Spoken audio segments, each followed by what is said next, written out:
कहानी का पूरा आनंद लेने के लिए कहानी के पहले भाग को सुनना बिल्कुल मत भूलिएगा। उसका लिंक मैं आपको डिस्क्रिप्शन बॉक्स, एंड स्क्रीन और कार्ड तीनों जगह पर दे दूंगी और साथ में कमेंट बॉक्स में पिन भी कर दूंगी, तो आप वहां से भी जाकर सुन सकते हैं। नैना ध्यान से शिवम की बातें सुन रही थी। शिवम बोलते बोलते चुप हो जाता है। फिर क्या हुआ? उसके बाद हम जहाँ भी जाते वो लोग वहाँ पहुँच जाते। हमें बिल्कुल अच्छा नहीं लगता, पर अखिल उनसे घुलने मिलने लगा था। ये बात मुझे और नियति को पसंद नहीं आ रही थी, लेकिन अखिल उनकी शानो शौकत में खोता चला गया। धीरे धीरे वो हमसे दूर और उनके करीब होता चला गया। फिर एक दिन उसने हॉस्टल छोड़कर विराज के साथ रहने का फैसला कर लिया। मैंने उसे समझाने की बहुत कोशिश की, पर वो नहीं माना और विराज के साथ रहने चला गया। वो उसके फ्लैट में रहता, उन लोगों के साथ पार्टियों में जाता। इस कारण उसने पढ़ाई पर भी असर पड़ने लगा। नियति ने भी उसे समझाने की बहुत कोशिश की, पर वो कुछ समझने को तैयार ही नहीं था। वो अब सिर्फ कॉलेज टाइम में ही हमसे मिलता, वो भी बहुत कम। इस बात को 4 महीने हो गए। मेरा अखिल के साथ कांटेक्ट काफ़ी कम हो चुका था, इवन टूट चुका था। मेरी उससे फ़ोन पर भी बातें नहीं होती थी।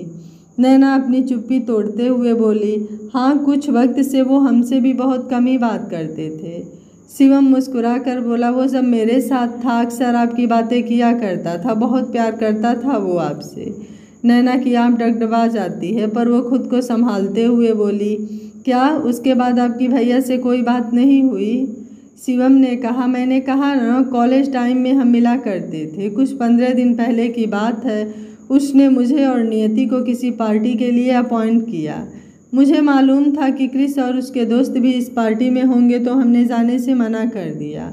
उसी रात करीब 12 बजे मुझे उसका फ़ोन आया। मैं सो रहा था, लेकिन अखिल का नंबर देखकर मैं चौंक गया। पता नहीं क्यों कुछ गलत होने जैसा लगा, तो मैंने तुरंत ही फ़ोन उठाया। उसने तुरंत मुझे मिलने बुलाया। वो बहुत घबराया हुआ लग रहा था। मैं किसी तरह सबसे छिपते छिपाते उससे मिलने पहुंचा। वहाँ उसने मुझे बताया कि कृष्ण ने अपने जन्मदिन की पार्टी रखी थी अपने फार्म हाउस पे। वहाँ उसने नियति को भी लाने को कहा था, ताकि वो आपस का झगड़ा खत्म कर सके। पता नहीं अखिल ने ये कैसे किया, पर वो नियति को मना कर वहाँ ले गया। पर क्रिस और उसके दोस्तों के इरादे कुछ और ही थे। वहाँ पहुंचकर इन दोनों ने देखा कि वहाँ इनके अलावा कोई नहीं था। वो नियति से अपनी इंसल्ट का बदला लेना चाहते थे। वो उसके साथ बदतमीजी करने लगे। अखिल ने उन्हें रोकने की कोशिश की, पर वो कामयाब नहीं हो सका। नियति ने खुद का बचाव करते हुए वहाँ से भागने की कोशिश की, पर शेखर ने उसे पकड़ लिया। इसी भागा दौड़ी में नियति का सिर दीवार से जा लगा और वो वहीं बेसुध होकर गिर गई। विराज ने जाकर देखा और घबराते हुए सबसे कहा कि वो मर चुकी है। अखिल ये सुनकर चीख पड़ा कि उन लोगों ने उसे मार डाला, वो उन्हें नहीं छोड़ेगा। उन्हें बचाव का एक ही रास्ता नजर आया कि वो अखिल को भी मार डालें और सारा इल्जाम उस पर लगा दें। लेकिन इससे पहले कि वो ऐसा कर पाते, अखिल वहाँ से भागने में कामयाब हो गया और मेरे पास पहुँचा। उसने मुझसे कहा कि वो पुलिस के पास जाकर सब बता देगा और उन सबको सज़ा दिलवाएगा। मैंने उससे कहा कि उन लोगों से उलझने से अच्छा है कि वो अपने गांव चला जाए, पर वो नहीं माना। वो दिन है और आज का दिन। अखिल फिर कभी दिखाई नहीं दिया। नैना बोली, फिर कॉलेज में जब हमारे पापा ने फ़ोन किया तो ऐसा क्यों कहा गया कि भैया को क्वेश्चन पेपर चुराते हुए किसी लड़की ने उन्हें देखा और वो शोर मचाने लगी। ये देखकर भैया ने उस पर हमला कर दिया, जिससे वो मारी गई और भैया वहाँ से भाग निकले। उन सबको बचाने के लिए अखिल और बाकी सबको लगा कि नियति मर चुकी है और सब उसे वहीं छोड़कर अखिल के पीछे वहाँ से चले आए, पर वो जिंदा थी। दूसरे दिन वो जख्मी हालत में कॉलेज में आई और सबके बारे में बताया, पर किसी ने उसकी मदद नहीं की। वो पुलिस को बताने का बोलकर वहाँ से चली गई। उसके बाद से उसकी भी कोई खबर नहीं आई। नैना ने कहा, मतलब पूरे कॉलेज को पता है कि हमारे भैया बेगुनाह हैं, पर कोई ये बात बताने को तैयार नहीं। और शिवम जी, आप तो दोस्त थे उनके, फिर आपने भी उनकी मदद नहीं की। शिवम बोला, मैं डर गया था। फिर आज हमें ये सब क्यों बता रहे हैं? उस दिन के बाद से मैं अंदर ही अंदर घुट रहा था कि काश मैंने हिम्मत की होती तो शायद मेरे दोस्त आज मेरे पास होते, पर गुजरा हुआ वक्त वापस नहीं आ सकता। कल जब मैंने आपको देखा तो मेरे अंदर से आवाज़ आई कि मैं अब चुप नहीं रह सकता, मैं आपकी मदद करना चाहता हूँ। नैना बोली, अब क्या करें? सब जानकर भी भैया की कोई खबर नहीं है। हम पुलिस के पास चलते हैं। अखिल और नियति दोनों वहाँ गए थे। दोनों बात करने के बाद पुलिस स्टेशन पहुंचते हैं, पर वहां भी उन्हें कोई कुछ नहीं बताता और धक्के देकर वहां से बाहर कर देता है। पर नैना वापस अंदर जाती है और अखिल की मिसिंग रिपोर्ट लिखने को कहती है। इस पर वहां का ऑफिसर गुस्सा हो जाता है और अपने कांस्टेबल को बुलाकर उसे बाहर निकालने के लिए कहता है, पर नैना वहां से जाने को तैयार नहीं होती। कांस्टेबल उसे जबरदस्ती खींचते हुए बाहर ले जाता है। नैना गुस्से से चिल्लाने लगती है। कांस्टेबल उसे समझाते हुए बोलता है, यहाँ इस तरह चिल्लाने से कुछ नहीं होगा, इन सब पर तुम्हारी किसी बात का कोई असर नहीं पड़ेगा। नैना शांत होकर बोली, आप कहना क्या चाहते हैं? कांस्टेबल ने कहा, बेटा मैं उस रात ड्यूटी पर ही था जब तुम्हारा भाई यहाँ रिपोर्ट लिखवाने आया था। जैसे ही हमारे साहब को पता चला कि ये सब किसने किया है तो उन्होंने तुम्हारे भाई को बैठने का बोलकर उन लोगों को फ़ोन लगाया और उन्हें सब बताया। तब उन लोगों ने तुम्हारे भाई को ही उस केस में फंसाने को बोला, जो तुम्हारे भाई ने सुन लिया और इससे पहले कि हमारे सर कुछ कर पाते वो यहाँ से भाग निकला। तब से उसे ढूंढने की बहुत कोशिश हो रही है, पर कुछ पता नहीं चल पा रहा। हो न हो कॉलेज वालों को ज़रूर पता है तुम्हारे भाई के बारे में, तुम्हें वहीं से पता करना चाहिए। नैना बोली, हमने बहुत कोशिश की थी पर वहाँ भी कोई कुछ बताने को तैयार नहीं है। कांस्टेबल बोला, तुम एक काम करो, तुम किसी वकील की मदद लो, शायद वो तुम्हें कोई रास्ता बता सके। शिवम बोला, ये शायद सही कह रहे हैं, हम ये कहेंगे कि अखिल का कुछ पता नहीं चल रहा और पुलिस रिपोर्ट लिखने को भी तैयार नहीं है। हो सकता है दबाव पड़ने पर ये लोग अखिल को ढूंढे। वो दोनों वहाँ से निकलकर कई वकीलों से मिलते हैं, पर सब उन लोगों का नाम सुनकर अपने हाथ पीछे खींच लेते हैं। इन सब में 3 दिन निकल जाते हैं। नैना को पापा का कई बार फ़ोन आता है, पर वो हर बार उन्हें बहलाकर फ़ोन रख देती है। वो लोग जब एक वकील के पास गए तो उसने उनसे कहा कि इस सिलसिले में उनकी मदद सिर्फ एक वकील कर सकती है, शहर की जानी मानी वकील शालिनी, जिनका इन अमीर लोगों से 36 का आंकड़ा है। वो दोनों उनसे मिलने पहुंचते हैं, पर वहां उन्हें पता चलता है कि उनसे मिलने के लिए 1 महीने पहले ही अपॉइंटमेंट लेना पड़ता है। शिवम बोला, आप क्या करें? नैना बोली, आप जाइए शिवम जी, हम उनसे मिलकर ही जाएंगे, पर कैसे पता नहीं। नैना के कहने पर भी शिवम वहाँ से नहीं जाता। 2 दिन हो जाते हैं। नैना वहीं ऑफिस के बाहर बैठी रहती है। 2 दिन बाद जब शालिनी सिंह अपने ऑफिस में आती हैं तब फिर उनकी नज़र नैना पर पड़ती है। वो अपने स्टाफ को बुलाकर पूछती हैं तो वो उसे बताते हैं कि वो उनसे मिलना चाहती है, पर उसके पास अपॉइंटमेंट नहीं है और उसे बताया भी कि शालिनी जी बिना अपॉइंटमेंट किसी से नहीं मिलती, पर फिर भी वो जिद पर अड़ी है। कहती है कि मिलकर ही जाएगी, ये किसी की ज़िंदगी और मौत का सवाल है। शालिनी जी ये सब सुनकर नैना को बुलाने के लिए कहती हैं। शालिनी जी के बुलाने पर नैना और शिवम उनसे मिलने आते हैं। शालिनी जी 30-35 के उम्र की, बुलंद आवाज़ और आकर्षक व्यक्तित्व की मालकिन हैं। टेल मी, क्या मदद कर सकती हूँ मैं आपकी? जी नमस्ते, हमारा नाम नैना है, हम ऋषिकेश से आए हैं यहाँ अपने भैया को ढूंढने। नैना उन्हें पूरी बात बताती है। उसकी बात सुनने के बाद शालिनी जी ने बोला, हालांकि मेरे पास समय नहीं है, पर तुम्हारी कहानी मेरे दिल को छू गई, इसलिए मैं तुम्हारी मदद ज़रूर करूँगी, क्योंकि ऐसे ही हालातों में मैंने अपनी बहन को खोया है, तो तुम्हारी तकलीफ़ भी समझ सकती हूँ।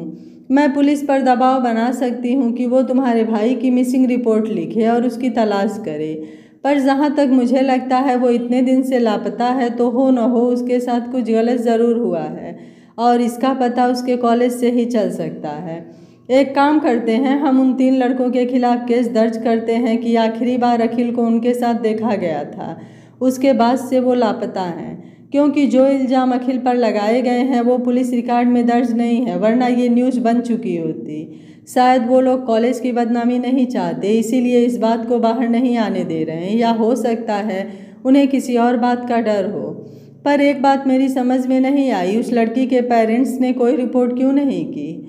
हम उनके घर गए थे पर वहाँ ताला लगा था। आस पड़ोस से पता किया तो उन्होंने बताया कि वो लोग 10 दिन पहले ही यहाँ से कहीं चले गए हैं।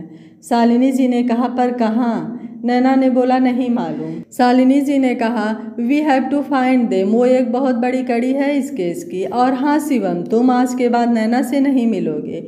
शिवम हैरानी से बोला, पर क्यों? मैं इन्हें अकेला नहीं छोड़ सकता। तुम अगर सच में इसकी मदद करना चाहते हो तो कॉलेज में रहकर सबूत और गवाह इकट्ठा करने की कोशिश करो।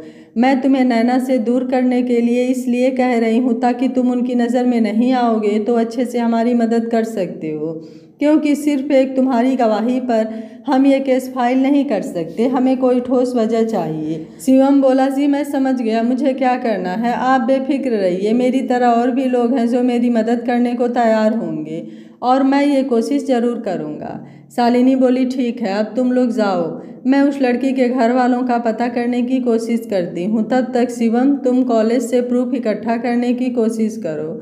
और नैना, मैं तुम्हें किसी का नंबर देती हूँ, वो मीडिया से जुड़ी है, उसकी मदद से तुम पुलिस पर दबाव बनाने की कोशिश करो। हम सब पूरी तैयारी के साथ ये केस फाइल करेंगे जिससे कि उनके पास बचने का कोई रास्ता न हो। शालिनी जी के बताए अनुसार सब अपने काम पर लग जाते हैं। कुछ ही दिनों में वो सब अपने अपने काम में सफल होते हैं। प्रेस और मीडिया के प्रेशर में आकर पुलिस को रिपोर्ट फाइल करनी पड़ती है और शिवम भी अपने तरीके से कुछ सबूत और गवाह इकट्ठे कर लेता है, जिनमें से सबसे मुख्य गवाह होते हैं प्रोफेसर शर्मा, जिन्होंने उस दिन नैना की मदद की थी, और नियति के पेरेंट्स का भी पता चल जाता है। साथ ही जनार्दन को भी सब पता चल जाता है और वहां आने की जिद करने लगते हैं, पर नैना उन्हें अपनी कसम देकर रोक देती है कि यहाँ उसकी मदद के लिए बहुत लोग हैं। शालिनी क्रिस और उसके दोस्तों पर केस फाइल कर देती है। इस बीच में नैना पर पीछे हटने के लिए दबाव बनाने की कोशिश होने लगती है, पर वो जब नहीं डरती तो रोहित और उसकी माँ को धमकाया जाता है, जिससे रोहित की माँ नैना को वहाँ से चले जाने के लिए कहती है। रोहित बहुत रोकता है पर उसकी माँ उसकी एक नहीं सुनती और नैना को घर से बाहर निकाल देती है। नैना को समझ नहीं आता कि वो कहाँ जाए, किससे मदद मांगे। वो शिवम को फ़ोन करती है तो वो उसके रहने का इंतज़ाम करवा देता है।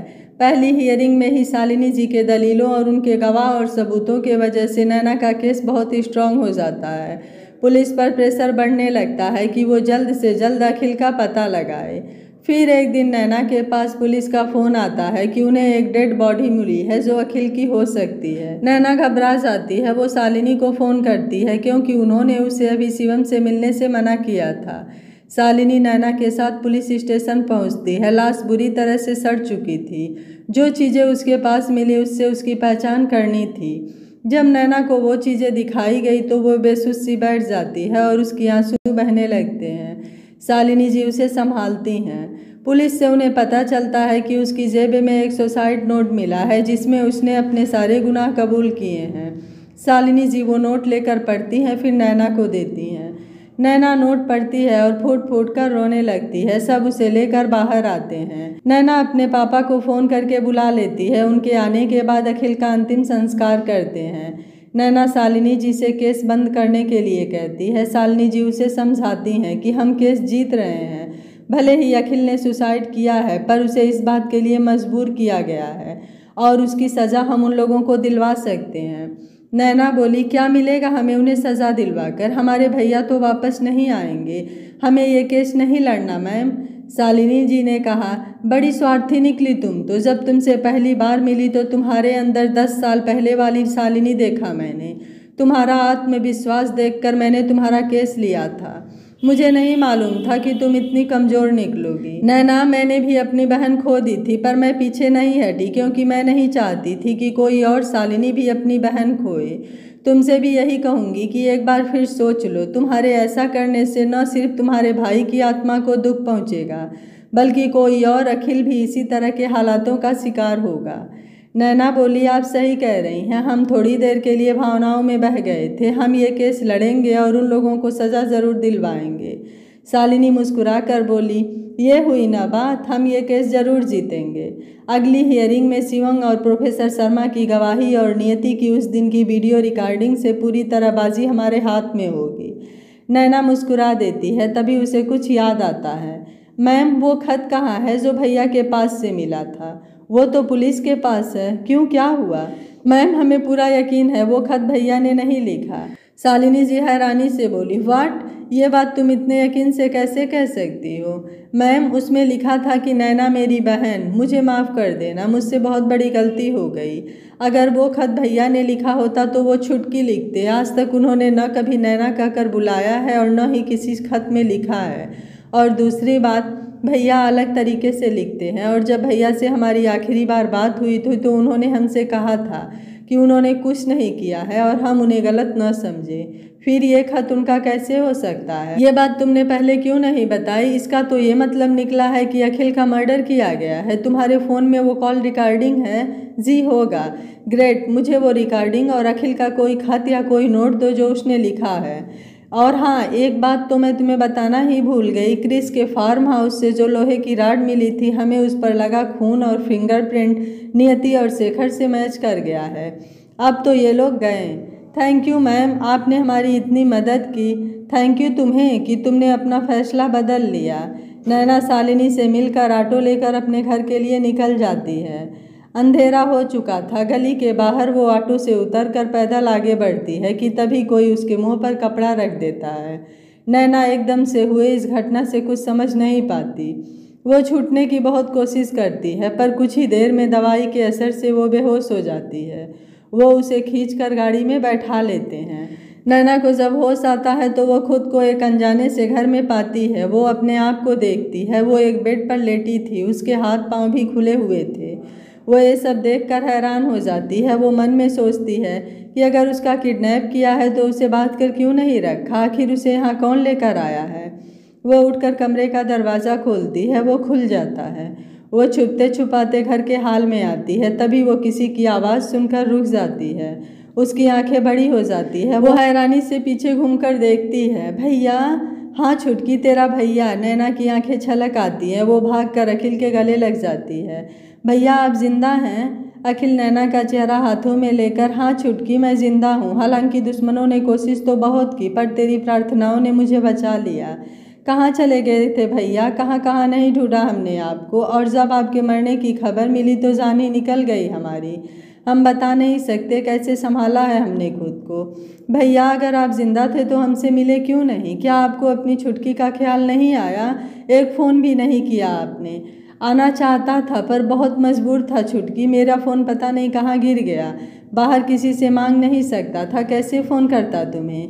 यहाँ आकर घर पर फ़ोन किया पर किसी ने नहीं उठाया। हाँ, पहले पापा की तबीयत खराब थी तो हम हॉस्पिटल में थे, और फिर हमने उन्हें मामा के पास भेज दिया और आपको ढूंढने यहाँ चले आए। मुझे नहीं पता था कि तुम यहाँ हो, और जब पता चला तो तुमसे मिलने गया था, पर हर समय कोई ना कोई तुम्हारे साथ होता था। मैं किसी की नज़र में नहीं आना चाहता था, इसलिए वापस चला आया। पर क्यों भैया, आप छिप क्यों रहे हैं? आपने तो कुछ गलत नहीं किया। ये बात तुम जानती हो, मैं जानता हूँ, पर लोगों को तो यही लगता है कि मैं गलत हूँ। उस दिन जब मैं पुलिस के पास कंप्लेन करने गया तो उन्होंने मुझे काफ़ी देर तक बिठाए रखा, और फिर वहाँ से उठकर किसी से फ़ोन पर बात करने लगे। मैंने उनकी बातें सुन ली। वो मुझे ही इस केस में फंसाने की बात कर रहे थे। मैंने सब सुन लिया और चुपके से वहाँ से निकलकर भाग गया। और बात सिर्फ इतनी नहीं है, मैं नहीं चाहता था कि उन लोगों को मेरे बारे में पता चले, वरना वो मेरे ज़रिए नियति तक पहुँच जाते और मैं उसकी जान खतरे में नहीं डाल सकता था। बेचारी बहुत मुश्किल से कुछ ठीक हुई है। मतलब आपको पता है नियति कहाँ है और क्या हुआ है उसे? शिवम जी ने तो हमें बताया कि वो अगले दिन कॉलेज आई थी, उन्हें चोट लगी थी, पर वो ठीक थी। इसका जवाब मैं देती हूँ। नैना आवाज़ की ओर पलटती है। नियति के पेरेंट्स व्हील चेयर पर एक लड़की को लेकर आते हैं। नैना हैरानी से बोली, नियति? हाँ, नियति ही हूँ। उस दिन चोट लगने से मैं बेहोश हो गई थी, पर शायद डर की वजह से उन लोगों को लगा कि मैं मर चुकी हूँ और मुझे वहीं छोड़कर भाग गए। जब मुझे होश आया तो मैं कॉलेज पहुँची और सबको सच बताया, पर किसी ने मेरी मदद नहीं की। उल्टे मुझे वहाँ से बाहर निकाल दिया। मैं घर आई, माँ पापा को सब बताया तो उन्होंने कहा कि हमें नहीं उलझना, हम ये शहर छोड़कर चले जाएंगे। मैं उनकी बात मान भी जाती अगर इन सब में अखिल ना फंसा होता, पर मैं उसे इस मुश्किल में छोड़कर नहीं जा सकती थी। मैं मौका देखकर माँ पापा से छिपकर घर से निकल आई और पुलिस स्टेशन जाकर रिपोर्ट लिखवाई। पहले तो उन्होंने रिपोर्ट लिखने से मना किया और मुझे बहुत डराया भी, पर जब मैं नहीं मानी तो उन्हें रिपोर्ट लिखनी पड़ी। मैं पुलिस स्टेशन से वापस आ रही थी कि तभी एक तेज़ गाड़ी ने मुझे टक्कर मार दी। अखिल बोला, उस दिन मैं शिवम से मिलने गया था क्योंकि इस शहर में एक वही था जो मेरी मदद कर सकता था, पर मुझे उसका नंबर याद नहीं था और लाख कोशिशों के बाद भी मैं हॉस्टल के अंदर नहीं जा सका। मैं वापस आ रहा था कि मैंने देखा कि किसी गाड़ी ने किसी को टक्कर मार दी है। अंधेरा था, मुझे कुछ समझ नहीं आया। मैं भागकर पास गया तो देखा कि नियति वहाँ खून में लथपथ पड़ी कराह रही थी। उसने मुझे सब बताया। मैं समझ गया कि ये काम उन लोगों का ही है। मैं किसी तरह नियति को उसके घर लेकर गया, क्योंकि उसे हॉस्पिटल ले जाना शायद रिस्की होता। फिर उसके माँ पापा ने अपने पहचान के एक डॉक्टर से चोरी छिपे नियति का ट्रीटमेंट करवाने लगे। मतलब जब हम उस दिन इनके घर गए थे तो आप सब वहीं थे और बाहर से ताला बंद कर रखा था। अखिल बोला, हाँ भैया एक और बात, आप जिंदा हैं तो वो लाश किसकी थी और उसके पास उसका आईडी कार्ड, आपकी घड़ी, आपका सामान कहाँ से आया? पता नहीं, हो सकता है उन लोगों ने अपने बचाव के लिए ये सब किया हो। और मेरा सामान तो विराज के घर पर था, तो ये सब बहुत आसान रहा होगा उन लोगों के लिए। और वो फ़ोन हमें किसने किया था जिसकी वजह से हमें सबूत मिले? वो मैंने किया था। अखिल ने मना किया था, पर मैंने किसी तरह तुम्हारा फ़ोन नंबर पता किया और तुम्हें फ़ोन किया। मैं हर हाल में उन लोगों को सज़ा मिलते देखना चाहती हूँ, इसलिए ठीक होने के बाद भी हम छिपे रहें, क्योंकि तुम ये लड़ाई बहुत अच्छे से लड़ रही थी। पर यह गलत है। इस तरीके से आप कब तक छिपे रहेंगे? कभी ना कभी तो सामने आना होगा ना। हम गांव चले जाएंगे, किसी को पता नहीं चलेगा। लेकिन भैया झूठ के पाँव नहीं होते, कहाँ तक भागेंगे? एक न एक दिन तो सच बाहर आएगा ना, फिर क्या करेंगे आप लोग? तो तुम क्या चाहती हो? उन लोगों को ऐसे ही छोड़ दें जिन्होंने हमारे साथ ये सब किया, अभी भी खुलेआम घूम रहे हैं। वो जमानत पर बाहर हैं, अगली सुनवाई में उन्हें सज़ा होना तय है। नियति जी, हम मानते हैं कि उन लोगों ने गलत किया, पर जो सज़ा उन्हें मिलनी जा रही है वो उन्होंने नहीं की। आपके मर्डर की सज़ा दिलवा रहे हैं हम उन्हें। नहीं, हम ये नहीं कर सकते, ये गलत है। जब आप जिंदा हैं तो उन्हें ये सज़ा कैसे मिल सकती है? आप चलिए हमारे साथ, हम शालिनी जी को सब बता देंगे, वो कोई ना कोई रास्ता ज़रूर बताएंगे। अखिल बोला, नहीं छुटकी, बस कुछ दिनों की बात है, एक बार उन्हें सज़ा हो जाए फिर हम सब अपने गांव चलेंगे। और आपकी पढ़ाई का क्या भैया? आपके सपनों का क्या? क्या करेंगे आप गांव में? कैसे जिएंगे? कुछ सोचा है? भैया हमेशा से आपकी यही प्रॉब्लम रही है, आप हमेशा कठिनाइयों से भागते रहे हैं और आसान रास्ता ही चुना है। भैया जो उन्होंने किया उसकी सज़ा उन्हें ज़रूर मिलेगी, पर आप दोनों को सामने आना होगा। नियति बोली, तुम समझ क्यों नहीं रही? हमारे सामने आने से वो बच जाएंगे और उल्टे हम फंस सकते हैं। जो होगा देखा जाएगा। हम जंगल में नहीं रहते भैया, माना हमने की मुश्किलें आती हैं, पर न्याय ज़रूर मिलता है। हमने आज तक झूठ नहीं बोला और आगे भी झूठ नहीं बोलेंगे। जो सच है सबको बताएंगे, फिर कानून जो फैसला करे हमें मंजूर हो। कम से कम आप लोगों की ज़िंदगी तो आसान हो जाएगी। छुटकी सुन तो। नहीं भैया, हमें कुछ नहीं सुनना। माना कि उन लोगों से गलती हुई, पर जब आप दोनों ठीक हैं तो उन्हें सुधरने का एक मौका तो मिलना चाहिए ना। पापा कहते हैं हर किसी को गलती सुधारने का कम से कम एक मौका तो मिलना ही चाहिए। हम कल ही शालिनी जी को सब बता देंगे, ताकि उन्हें ये सज़ा न हो और सुधरने का एक मौका मिल सके, वरना उनकी ज़िंदगी तबाह हो जाएगी। अखिल और नियति उसे समझाने की बहुत कोशिश करते हैं, पर वो अपनी बात पर टिकी रहती है। अगली सुबह वो शालिनी जी से मिलने जा रही होती है कि रास्ते में ऑटो खराब हो जाती है। ऑटो एकदम सुनसान रास्ते पर होती है। ड्राइवर ऑटो देखने लगता है और नैना ऑटो से बाहर आकर कोई और ऑटो देखती है, पर उसे कोई ऑटो नज़र नहीं आती। वो ड्राइवर से पूछती है तो वो बताता है कि थोड़ी देर लगेगी। नैना वहीं सड़क के किनारे खड़ी हो जाती है। तभी वहाँ एक गाड़ी आकर रुकती है और उसमें से क्रिस और विराज बाहर निकलते हैं। नैना उन्हें देखकर चौंक जाती है। विराज हंसते हुए बोला, चौंक गई? कितना समझाया तुझे, पर तू नहीं मानी, नाक में दम कर दिया। वो जाकर ड्राइवर को कुछ पैसे देता है और वो ऑटो स्टार्ट करके वहाँ से चला जाता है। नैना हैरान हो जाती है। क्रिस बोला, चेहरे से तो इतनी भोली लगती है, पर अंदर से उतनी ही खतरनाक। नैना बोली, देखिए आप लोग यहाँ से चले जाइए, इसी में आप लोगों की भलाई है। क्रिस बोला, हमारी भलाई की बड़ी चिंता है तुम्हें, ये केस क्यों लड़ रही हो? केस जीत चुकी हो ना तुम। कल की हियरिंग में हमें सज़ा होना तय है ना। बहुत से गवाह, बहुत से सबूत है ना तुम्हारे पास। नैना हैरानी से बोली, आप ये सब कैसे जानते हैं? विराज बोला, हमारे जासूस भी जगह जगह फैले हैं मैडम, पर अफसोस इतने सबूत होने के बाद भी हमें सज़ा नहीं होगी। जानती हो क्यों? आप कहना क्या चाहते हैं? यही कि जब तुम कोर्ट पहुंचोगी नहीं तो हमें सज़ा कैसे होगी? नैना को उनके इरादे ठीक नहीं लगते। वो वहाँ से भागने की कोशिश करती है, पर वो दोनों उसे पकड़ लेते हैं और गाड़ी में बिठाकर वहाँ से एक बहुत ही सुनसान जगह पर ले जाते हैं।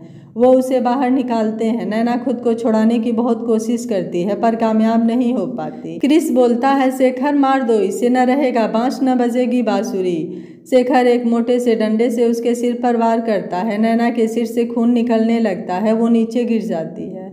नैना तड़पते हुए बोली, तुम लोग ठीक नहीं कर रहे हो, अगर हमें कुछ हुआ तो तुम बच नहीं पाओगे। क्रिस बोला, कोई कुछ नहीं बिगाड़ पाएगा हमारा।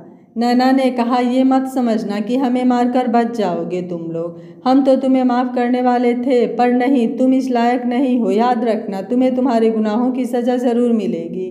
शेखर एक डंडा और मार देता है, जिससे नैना की आंखें बंद हो जाती है। क्रिस बोला, इसके चेहरे पर एसिड डाल दो, जिससे किसी को इसकी लाश पहचान न आए, और नदी में फेंक दो। वो दोनों ऐसा ही करते हैं और नैना को नदी में फेंक देते हैं। कुछ महीनों बाद सभी स्टूडेंट क्लासरूम में बैठे थे, तभी प्रिंसिपल सर क्लास में आते हैं। जिन्हें देखकर सभी स्टूडेंट्स खड़े हो जाते हैं। प्रिंसिपल सबको बैठने के लिए कहते हैं। वो किसी को आवाज़ लगाते हैं। एक लड़की अंदर आती है। प्रिंसिपल सर बोलते हैं, स्टूडेंट्स, ये दृष्टि है, मेरे दोस्त डॉक्टर सोलंकी की बेटी, जो विदेश से अभी अभी लौटी है और अब वापस नहीं जाना चाहती है, तो आगे की पढ़ाई हमारे ही कॉलेज से करेगी। आई होप आप सब इनकी पूरी हेल्प करेंगे। क्रिस बोला, डोंट वरी सर, इन्हें शिकायत का मौका नहीं मिलेगा। दृष्टि मुस्कुराकर सबको हेलो बोलती है। सब एकटक उसे ही देख रहे थे। दृष्टि बेटा, जाओ, जाकर बैठ जाओ। जी अंकल। Sorry sir. प्रिंसिपल वहाँ से चले जाते हैं। दृष्टि आगे बैठती है। क्रिस शेखर से बोलता है, अपना सामान उठा और पीछे जाकर बैठ। शेखर पीछे जाकर विराज के साथ बैठ जाता है। शिवम के पास सीट खाली थी। दृष्टि वहाँ जाकर, can I seat here? Shivam बोला, या श्योर, प्लीज सीट। क्रिस बोला, नहीं, आप वहाँ नहीं बैठ सकती। दृष्टि हैरानी से बोली, वाई? वो सीट शेखर की है। वो शेखर को इशारा करता है। शेखर जाकर वहाँ बैठ जाता है। आप यहाँ बैठ जाइए। दृष्टि मुस्कुरा देती है और जाकर क्रिस के पास बैठ जाती है। दृष्टि बोलती है, थैंक यू। क्रिस अपने हाथ आगे करके, हाय क्रिस। दृष्टि उससे हाथ मिलाकर, दृष्टि, नाइस नेम। दृष्टि मुस्कुरा देती है। आप कोई टेंशन मत लेना, यहाँ आपको कोई परेशानी नहीं होगी। कुछ भी काम हो आप मुझसे कह सकती हैं। I am always there for you, Chris बोलता है। दृष्टि मुस्कुरा कर, या श्योर। धीरे धीरे वक्त आगे बढ़ता है। क्रिस और दृष्टि की दोस्ती गहरी होती चली जाती है, साथ ही साथ वो विराज और शेखर से भी। वहीं क्रिस, विराज और शेखर के बीच दूरियां भी आने लगती है, और कहीं ना कहीं इस दूरी की वजह दृष्टि थी। फिर एक दिन क्रिस कैंटीन में अकेला बैठा होता है। दृष्टि उसके पास जाती है। दृष्टि बोलती है, हाय क्रिस, आज यहाँ अकेले, बाकी सब कहाँ हैं? क्रिस बोला, पता नहीं, और पता भी नहीं करना मुझे। दृष्टि बोली, है क्या हुआ? तुम लोगों में कोई लड़ाई हो गई क्या? ये शेखर अपने आप को कुछ ज़्यादा ही समझने लगा है। हमेशा मेरे आगे पीछे रहता था और अब मुझे ही अकड़ दिखाता है, क्रिस बोला। कम ऑन क्रिस, दोस्तों में छोटी मोटी लड़ाइयाँ होती रहती हैं, इसे इतना सीरियसली नहीं लेते। लड़ाई नहीं है, वो जलता है कि तुम मेरे साथ हो। उसे ये बात पच नहीं रही कि कॉलेज की सबसे खूबसूरत लड़की मेरी गर्लफ्रेंड है। कम ऑन क्रिस, कुछ भी मत सोचो, you are special for me, but वो दोनों भी मेरे दोस्त हैं, और ये भी मैं जानती हूँ कि तुम तीनों की दोस्ती कितनी पुरानी है, और मैं ये कभी नहीं चाहूँगी कि मेरी वजह से तुम तीनों की दोस्ती टूटे। एक काम करते हैं, कल मेरा बर्थडे है। क्रिस हैरानी से बोला, कल तुम्हारा बर्थडे है? यही तो बताने आई थी मैं तुम्हें। कल मेरे बर्थडे की खुशी में हम चारों एक छोटी सी पार्टी रखते हैं। छोटी सी क्यों, बड़ी पार्टी करते हैं, ग्रैंड पार्टी। मैं थ्रो करता हूँ तुम्हारे लिए पार्टी। नो क्रिस, मुझे ये पार्टी वार्टी पसंद नहीं है। मैं चाहती हूँ कि तुम लोग मेरी खुशी में शामिल हो, तो बस हम चारों एक छोटी सी पार्टी करते हैं। क्रिस बोला, ठीक है, सिर्फ तुम्हारी खुशी के लिए मैं उस शेखर को एक मौका और दे रहा हूँ, पर आखिरी मौका। दृष्टि मुस्कुरा कर बोली, फाइन, मैं ज़रा उन दोनों को जाकर इनवाइट करती हूँ। दृष्टि उन दोनों को ढूंढ रही थी, तभी उसकी नज़र विराज पर जाती है। वो विराज के पास जाकर बोलती है, हे विराज, तुम यहाँ क्या कर रहे हो? मैं क्रिस को ढूंढ रहा हूँ, काफ़ी देर से नज़र नहीं आ रहा। वो कैंटीन में है। वैसे विराज, क्रिस और शेखर के बीच में क्या चल रहा है, यही तो मेरे समझ में नहीं आ रहा। मैं तो दोनों को समझा समझा कर थक गया हूँ। क्रिस कहता है कि तुम उसकी गर्लफ्रेंड हो, और शेखर कहता है कि उसकी। दृष्टि ने कहा, पर विराज, मैंने तो शेखर से ऐसा कुछ कहा ही नहीं। वो अगर मेरी दोस्ती का गलत मतलब निकाल रहा है तो ये गलत है ना। वही बात तो मैं भी उसे समझा रहा हूँ, पर वो कुछ बात ही नहीं करना चाहता, मुझसे भी कटा कटा रहता है। दृष्टि बोली, तुम फिक्र मत करो, कल सब क्लियर हो जाएगा। और हाँ, कल मेरा बर्थडे है तो तुम ज़रूर आना। विराज बोला ठीक है, मैं ज़रा क्रिस के पास जा रहा हूँ। ओके, मैं ज़रा शेखर से मिलकर तुम्हें ज्वाइन करती हूँ। दृष्टि शेखर से मिलने जाती है। दृष्टि शेखर के पास बैठकर बोली, क्या हुआ शेखर, मुंह क्यों लटका रखा है? तुमसे नाराज हूँ, तुम उस क्रिस से बात क्यों करती हो? शेखर, वो भी मेरा दोस्त है। दृष्टि, तुम जानती नहीं उसे, वो एक नंबर का कमीना इंसान है। वो कहता है कि तुम उसकी गर्लफ्रेंड हो और मैं तुमसे दूर रहूं, पर मैंने उससे तो ऐसा कुछ कहा ही नहीं। मैं तो तुम्हें पसंद करती हूँ, बस यही बात उसे हजम नहीं हो रही है। दृष्टि बोली, शेखर, मैं नहीं चाहती कि मेरी वजह से तुम लोगों की दोस्ती टूटे, इसलिए कल मेरी बर्थडे पार्टी में सब क्लियर कर देना चाहती हूँ। उम्मीद करती हूँ तुम मेरा साथ दोगे। तुम आओगे ना पार्टी में? तुम्हारी पार्टी में आने से मैं कैसे इनकार कर सकता हूँ? मैं ज़रूर आऊँगा, शेखर बोला। दृष्टि बोली, मैंने क्रिस और विराज को भी इनवाइट किया है, तुम प्लीज़ वहाँ उनसे लड़ाई मत करना। ठीक है, पर सिर्फ तुम्हारे कहने पर मैं उनसे कुछ नहीं कहूँगा, पर अगर उन्होंने कुछ कहा तो मैं छोड़ूंगा नहीं। Thank you Shekhar. दृष्टि मन ही मन मुस्कुरा उठती है और वहाँ से चली जाती है। दृष्टि सबसे बात करने के बाद किसी को फ़ोन करती है और कुछ समझाती है। अगले दिन दृष्टि के घर पर डॉक्टर सोलंकी बोले, बेटा वो लोग आए नहीं? आते ही होंगे। डॉक्टर सोलंकी ने कहा, सब तैयारी हो गई है? जी। तभी डोरबेल बजती है, लगता है वो लोग आ गए। वो जाकर दरवाज़ा खोलती है। विराज और क्रिस मुस्कुरा कर दृष्टि को बर्थडे विश करते हैं। दृष्टि मुस्कुरा कर बोली, पहले अंदर तो आओ। दोनों अंदर आते हैं और डॉक्टर सोलंकी से मिलते हैं। वो उन्हें बैठने के लिए कहते हैं। तभी वहाँ शेखर भी पहुँचता है। दृष्टि उसे भी मुस्कुरा कर अंदर बुलाती है। वो आकर क्रिस को घूरते हुए एक ओर जाकर बैठ जाता है। डॉक्टर सोलंकी बोले, अच्छा बच्चों, तुम लोग एंजॉय करो, मैं चलता हूँ। पर अंकल, आज दृष्टि का बर्थडे है, आप कहाँ जा रहे हैं? हम डॉक्टरों की लाइफ ऐसी ही है बेटा, काम पहले आता है, परिवार बाद में। कुछ दिन बाद तुम लोगों को भी समझ आ जाएगा। और वैसे भी दृष्टि को पार्टी वगैरह पसंद नहीं है। तुम सब दोस्त एंजॉय करो, मैं निकलता हूँ। दृष्टि बोली, बाय पापा। डॉक्टर सोलंकी बोले, बाय बाय बेटा, सबका अच्छे से ख्याल रखना। जी पापा। वो चले जाते हैं। दृष्टि अपने नौकर को आवाज़ लगाकर उन सबके लिए कोल्ड ड्रिंक्स और स्नैक्स मंगवाती है। तुम लोग 2 मिनट बैठो, मैं चेंज करके आती हूँ। इतना कहकर वो ऊपर के कमरे में चली जाती है। शेखर दूसरी ओर मुँह घुमाए अपने फ़ोन में बिजी था। विराज, कुछ लोग बेवकूफ़ी में गधों के भी बाप होते हैं। किसी ने ज़रा सा प्यार से बात क्या कर लिया, वो तो उसे प्यार ही समझ बैठते हैं। बड़े बड़े सपने देखने लगते हैं, क्रिस ने कहा। शेखर को उसकी बातों पर बहुत गुस्सा आता है, पर वो चुप ही रहता है। क्रिस फिर शुरू हो जाता है, कम से कम एक बार आईने में अपनी शक्ल तो देख लेते, कुत्ता भी न थूके और सपने देखते हैं परियों के। शेखर बोला, इनफ क्रिस, मैं कुछ बोल नहीं रहा, इसका ये मतलब नहीं कि तुम कुछ भी बोलो। मैं दृष्टि की पार्टी स्पॉइल नहीं करना चाहता, वरना तुम्हारी हर बदतमीजी का जवाब देने आता है मुझे। क्रिस बोला, बड़ी फिक्र है तुझे दृष्टि की, भूल मत वो मेरी गर्लफ्रेंड है। तेरी गर्लफ्रेंड? गलतफहमी की भी हद होती है। विराज बोला, स्टॉप इट गाइस, दृष्टि ने यहाँ तुम दोनों की लड़ाई खत्म करने के लिए बुलाया है और तुम लोग यहाँ भी शुरू हो गए। दोनों शांत होकर बैठ जाते हैं। दृष्टि ये सब देखकर किसी को फ़ोन करती है। थोड़ी देर में नौकर उनके पास ड्रिंक ले जाकर रख देते हैं। वो तीनों ये देखकर हैरान हो जाते हैं। तभी दृष्टि तैयार होकर नीचे आती है। उसने सिल्वर कलर का स्लीवलेस गाउन पहना था जिसके साइड से कट था। वो बहुत ही खूबसूरत लग रही थी। जब तीनों की नज़र उस पर जाती है तो वो अपनी जगह पर खड़े हो जाते हैं और एकटक उसे देखते ही रह जाते हैं। दृष्टि उनके पास आकर बोलती है, क्या हुआ गाइस, तुम लोग स्टैच्यू क्यों बन गए? अगर अच्छी लग रही हूँ तो तारीफ कर सकते हो। विराज मुस्कुरा कर बोला, यू लुकिंग गॉर्जियस। दृष्टि बैठते हुए बोली, थैंक यू। तुम लोग खड़े क्यों हो, बैठो ना। शेखर उसके पास जाकर बोला, मैं तुम्हारे लिए गिफ्ट लाया था। दृष्टि गिफ्ट लेकर बोली, how sweet, thank you so much, बैठो ना। शेखर क्रिस को देखकर टेढ़ी मुस्कान के साथ दृष्टि के पास बैठ जाता है। क्रिस की आंखों में खून उतर आता है। वो दृष्टि की तरफ गिफ्ट बढ़ाकर, ये मेरी तरफ से छोटा सा गिफ्ट मेरी खूबसूरत परी के लिए। दृष्टि खड़ी होकर क्रिस को साइड हक करके, you are such a sweet heart, thank you so much. अरे तुम लोगों ने ड्रिंक नहीं ली? मैं बनाती हूँ, बैठो ना। क्रिस बोला, पहले एक सेल्फी हो जाए। या श्योर। क्रिस दृष्टि के कंधे पर हाथ रखकर एक सेल्फी लेता है। दृष्टि बैठ जाती है। क्रिस शेखर की तरफ एक विजयी मुस्कान के साथ देखता है और बैठ जाता है। शेखर अपनी मुट्ठियां भींच कर रह जाता है। दृष्टि बोली, अरे आइस तो है ही नहीं, मैं अभी लेकर आती हूँ। ये इतना कहकर वो चली जाती है। शेखर जाकर क्रिस की कॉलर पकड़ लेता है और गुस्से से बोलता है, क्या साबित करना चाहता है तू? तेरी हिम्मत कैसे हुई मेरी दृष्टि को छूने की?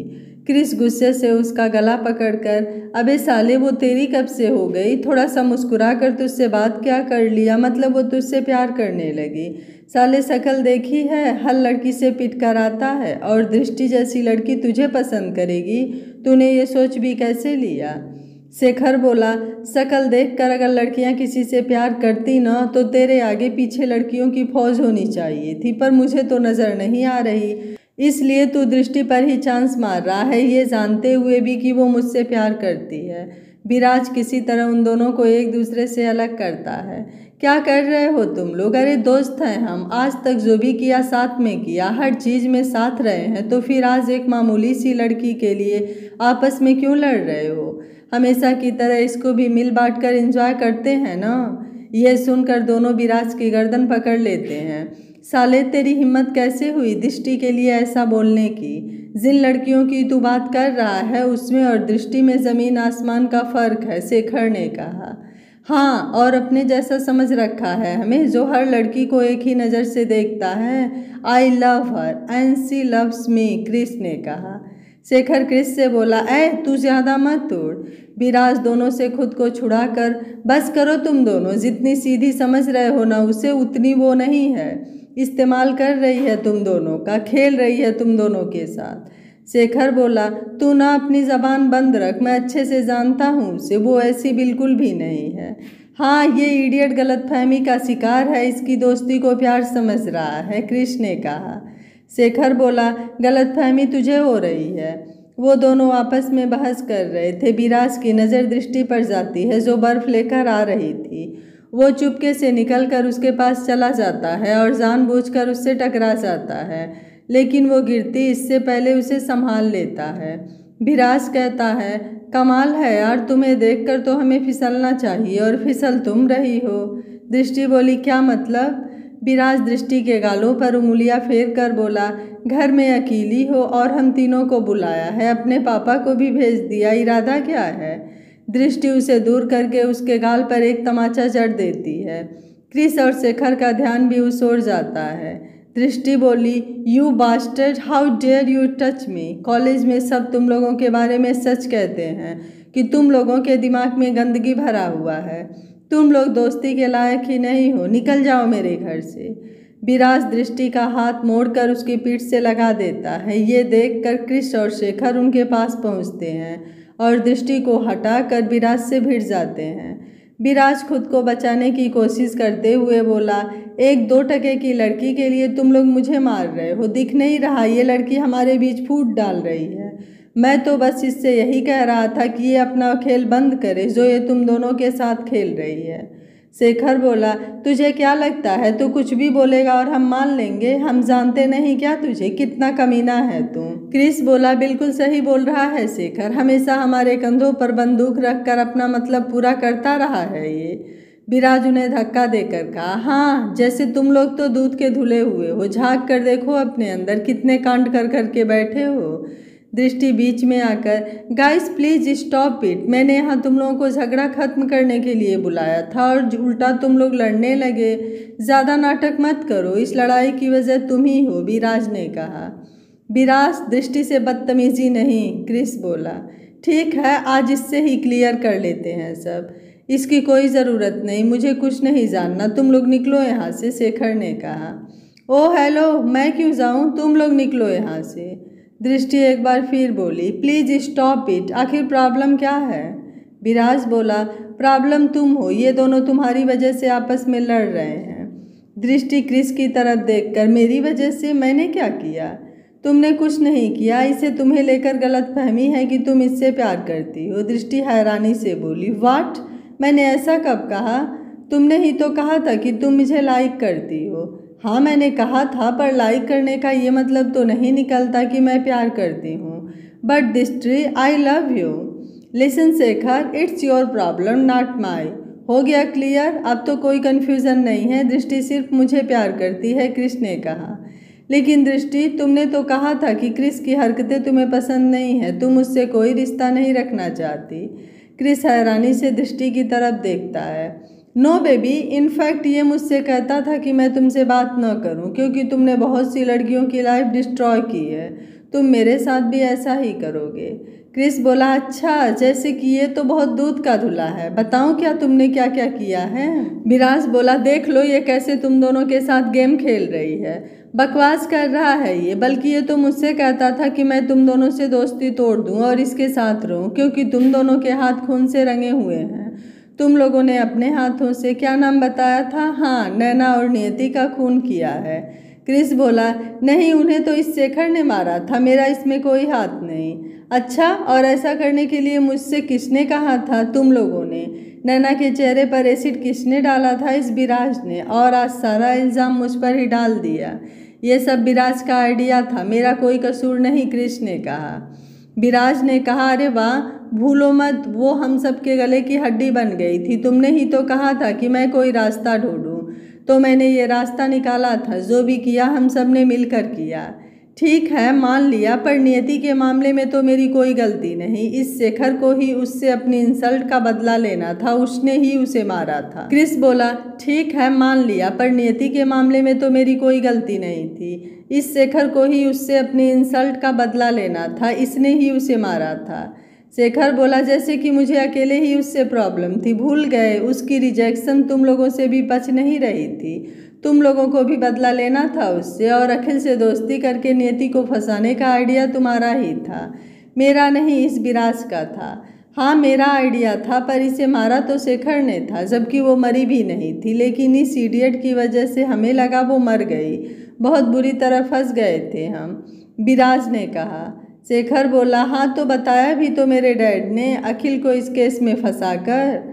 अच्छा, पर जब नियति वापस आई तब? अगर उस दिन मैंने उसका एक्सीडेंट नहीं किया होता और मेरे डैड ने पुलिस को नहीं संभाला होता तो आज हम सब जेल में होते, क्रिस ने कहा। दृष्टि ये सब सुनकर मुस्कुराने लगती है। तभी एक कमरे से कुछ लोग बाहर निकलते हैं, जिसे देखकर वो सब डर जाते हैं। अखिल, नियति, शालिनी जी और डॉक्टर सोलंकी के साथ कुछ पुलिस वाले और कुछ और लोग भी थे। वो सब ये देखकर हैरानी से दृष्टि की तरफ देखते हैं। दृष्टि हैरानी से बोली, पापा, ये सब लोग कौन हैं? शालिनी बोली, सुन लिया आप सब लोगों ने, आज इन सब ने अपने मुंह से अपना गुनाह कबूल कर लिया, इसलिए मैं आज आप सबको यहाँ लेकर आई थी ताकि आप सब अपनी आंखों से देख सके और सुन सके। तो बोलिए जज साहब, अब तो इन्हें सज़ा मिलेगी ना? जज साहब ने कहा, बिल्कुल मिलेगी। Inspector, arrest them. पुलिस उन्हें अरेस्ट कर लेती है। वो लोग बहुत कोशिश करते हैं, बहुत मिन्नतें करते हैं, पर खुद को बचा नहीं पाते।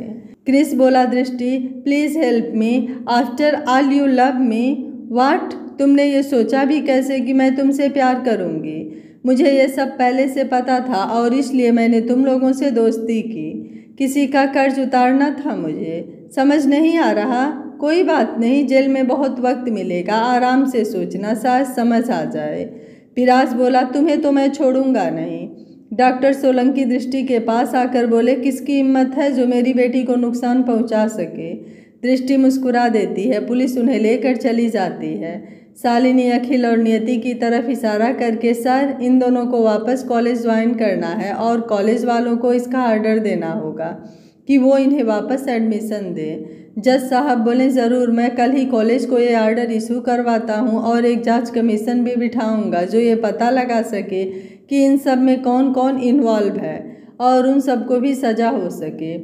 फिर अखिल और नियति से, तुम लोग कल से ही कॉलेज ज्वाइन कर सकते हो। अखिल और नियति उन्हें थैंक्स बोलते हैं। जज साहब अपनी टीम के साथ वहाँ से चले जाते हैं। अखिल डॉक्टर सोलंकी और दृष्टि के पास जाकर अपने हाथ जोड़कर, आप दोनों का बहुत बहुत शुक्रिया, आपने जो हमारे लिए और मेरी छुटकी के लिए किया वो मैं कभी नहीं भूल सकता। आज मेरी छुटकी की आत्मा को शांति मिलेगी। Thank you very much. Doctor Solanki ने कहा, ऐसा मत बोलो बेटा, हमने जो किया वो हमारा फ़र्ज़ था। उस बच्ची ने जो एहसान किया है मुझ पर, उसका बदला तो मैं कभी नहीं चुका सकता। उसकी वजह से मेरी बेटी को नई ज़िंदगी मिली है। दृष्टि अखिल का हाथ पकड़कर, प्लीज़ आप मुझे थैंक्स बोलकर पराया मत बनाइए। क्या मैं आपकी बहन नहीं बन सकती? मेरी ये ज़िंदगी आपकी बहन की ही तो अमानत है। अखिल की आंखें भर आती है। वो दृष्टि के सिर पर प्यार से हाथ फेरकर, मुझे तो लगा था कि मेरी छुटकी मुझसे बहुत दूर चली गई, पर वो तो वापस आ गई है ना छुटकी। दृष्टि की भी आंखें भर आती है। वो अपनी गर्दन हिलाकर बोलती है, हाँ भैया, आपकी छुटकी भी आपसे दूर नहीं रह सकती, इसलिए वापस आ गई। अखिल उसके गले लगकर, काश मैंने तेरी बात मानी होती छुटकी, तो आज तू मेरे पास होती। दृष्टि बोली, आपकी छुटकी भी आपसे उतना ही प्यार करती थी, इसलिए तो मुझे आपके पास छोड़ गई। अखिल दृष्टि के गले लगकर फूट फूट कर रोने लगता है। वहाँ खड़े सभी लोगों की आंखें नम हो जाती है। अखिल और नियति वहाँ से चले जाते हैं। उनके जाने के बाद शालिनी, डॉक्टर साहब थोड़ा पानी मिलेगा? मैं लेकर आती हूँ। डॉक्टर सोलंकी बोले, नहीं बेटा, तुम रुको, मैं लेकर आता हूँ। वो चले जाते हैं। उनके जाने के बाद शालिनी दृष्टि के गले लगाकर, कांग्रेचुलेसन डियर, आज तुम्हारी लड़ाई पूरी हुई, अब उन लोगों को सजा होकर रहेगी। ये सब आपकी वजह से हुआ है। शालिनी मुस्कुरा कर बोली, फिर भी जो तुमने किया है वो करना सबके बस की बात नहीं, पर तुम मानोगी नहीं तो ये कामयाबी हम दोनों की वजह से मिली है। दृष्टि मुस्कुरा देती है। डॉक्टर सोलंकी पानी लेकर आते हैं। शालिनी जी पानी पीकर वहाँ से चली जाती है। डॉक्टर सोलंकी दृष्टि को गले लगाकर बोलते हैं, I am proud of you बेटा। दृष्टि मुस्कुरा देती है। अगले दिन कॉलेज में क्रिस और उसके दोस्तों के अरेस्ट होने की खबर से सब शौक में थे, और साथ ही साथ अखिल और नियति को देखकर सब हैरान हो जाते हैं। सब आपस में बात कर रहे होते हैं। शिवम को पता चलता है तो वो भागकर पहुंचता है और उन दोनों को देखकर हैरान भी होता है और खुश भी। वो उनके गले लगकर रो पड़ता है। अखिल उसे चुप करवाता है। शिवम उस पर सवालों की झड़ी लगा देता है कि अगर वो जिंदा थे तो इतने वक्त कहाँ थे, उससे मिले क्यों नहीं। अखिल बोला, सब बताऊंगा, पर फुर्सत में। अखिल से, नैना कहाँ है? बहुत ढूंढा मैंने उसे, तुम्हारे गांव भी गया था, पर कुछ पता नहीं चला उसके बारे में। वो नहीं रही शिवम, हमें छोड़कर बहुत दूर जा चुकी है। शिवम को एक झटका सा लगता है। उसकी आंखें नम हो जाती हैं। तभी अखिल की नज़र दृष्टि पर जाती है। अखिल दृष्टि के पास जाकर उससे मिलता है। शिवम हैरान नज़रों से उन दोनों को बात करते हुए देखता है। सब वहाँ से अपने क्लास में जाते हैं। वहीं शिवम के दिमाग में नैना ही घूम रही थी। दृष्टि और अखिल एक दूसरे को कैसे जानते हैं, और अचानक से नैना को क्या हुआ? सवाल बहुत थे पर जवाब एक भी नहीं। उसका मन नहीं लगता। क्लास खत्म होने पर सब वहाँ से निकलते हैं। शिवम अपने ख्यालों में खोया हुआ चला जा रहा था कि दृष्टि से टकरा जाता है। दोनों जमीन पर गिर जाते हैं। शिवम झट से उठ जाता है और दृष्टि को सहारा देकर उठाता है। देखकर चला कीजिए शिवम जी, हर किसी से टकराना अच्छी बात नहीं होती। आई एम सॉरी, मेरा ध्यान कहीं और था। दृष्टि मुस्कुरा देती है, फिर अपने हाथ आगे करके थैंक यू। थैंक यू किस लिए? हाथ तो मिलाइए, या लड़कियों से हाथ मिलाने से एलर्जी है? शिवम मुस्कुरा कर बोला, नहीं वो बात नहीं है। वो दृष्टि से हाथ मिलाता है। थैंक यू हमारी इतनी मदद करने के लिए, और हाँ, आप मुस्कुराते हुए अच्छे लगते हैं। शिवम हैरानी से उसे देखता है। दृष्टि मुस्कुराते हुए आगे बढ़ जाती है। शिवम को अपने हाथों में कुछ महसूस होता है। वो देखता है तो एक नोट होता है। वो दृष्टि की तरफ देखता है। दृष्टि पीछे घूमकर उस नोट को पढ़ने का इशारा करती है। शिवम नोट पढ़ता है। हमें मालूम है बहुत से सवाल हैं आपके दिमाग में जो आपको परेशान कर रही हैं। अगर जवाब जानना चाहते हैं तो शाम 5 बजे डिलाइट कैफ़े में आकर हमसे मिलिए। वहाँ आपके सब सवालों के जवाब मिल जाएंगे, और उन सवालों के भी जो कभी आपके दिल ने हमारे दिल से पूछा था। आइएगा ज़रूर, हम इंतज़ार करेंगे। नोट पढ़कर शिवम की आंखें बड़ी हो जाती है। वो हैरानी से नैना, वो दृष्टि की तरफ देखता है। वो मुस्कुराकर आगे बढ़ जाती है। शिवम के चेहरे पर भी मुस्कान आ जाती है। शाम को कैफे में नैना शिवम से मिलती है और उसे सारी बात विस्तार पूर्वक बताती है कि कैसे नैना को उन्होंने नदी में फेंक दिया था और कैसे नैना डॉक्टर साहब को मिली थी। नैना की सांसें चल रही थी, लेकिन उसका चेहरा तेजाब डालने की वजह से एकदम बिगड़ गया था। डॉक्टर सोलंकी ने इलाज कराया और नैना को अपनी मरी हुई बेटी दृष्टि का पूरा चेहरा प्लास्टिक सर्जरी से दिया। कुछ दिनों तक नैना दृष्टि बनकर ही रही, क्योंकि उसकी याददाश्त चली गई थी। याददाश्त वापस आने पर उसने डॉक्टर सोलंकी को सारी बात बताई। उन्होंने नैना को इंसाफ दिलाने में उसकी मदद की। उसमें अखिल और नियति को भी नैना ने शामिल कर लिया था। अखिल जानता था कि वह नैना है, लेकिन नियति नहीं जानती थी, क्योंकि दुनिया के सामने नैना मर चुकी थी। ताकि उसके दुश्मनों को सज़ा हो।